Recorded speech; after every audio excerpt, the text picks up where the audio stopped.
नहीं वह पत्थर है जिसमें स्वदेश का प्यार नहीं। जय हिंद, जय भारत, जय छत्तीसगढ़। यहाँ पर उपस्थित सारे प्रभारियों को, ऑफिसर्स को, छोटे छोटे बच्चों को और सारे हमारे मित्रों को मैं 76वें गणतंत्र दिवस की बहुत सारी शुभकामनाएं और हार्दिक बधाई देती हूँ। जैसे कि आप लोगों को सभी को पता है कि 26 जनवरी 1950 को हमारे देश में संविधान लागू हुआ था। उसी के उपलक्ष्य पर हम लोग गणतंत्र दिवस मनाते हैं और ये हमारा राष्ट्रीय पर्व है। और हमें इस दिन ये प्रतिज्ञा करनी चाहिए कि जो हमारे भीमराव अंबेडकर जी ने जो सपने देखे थे, जो हमारे पूर्वजों ने सपने देखे थे, उसको संविधान के रूप में, एक कानून के रूप में आकार दिया गया है।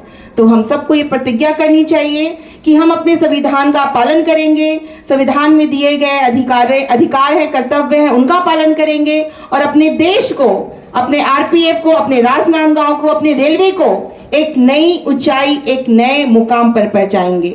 इसी आशा के साथ मैं आप सभी को पुनः गणतंत्र दिवस की बहुत सारी शुभकामनाएं देती हूं। इंस्पेक्टर तरुणा साहू, जय हिंद, जय भारत, जय Chhattisgarh. Thank you so much.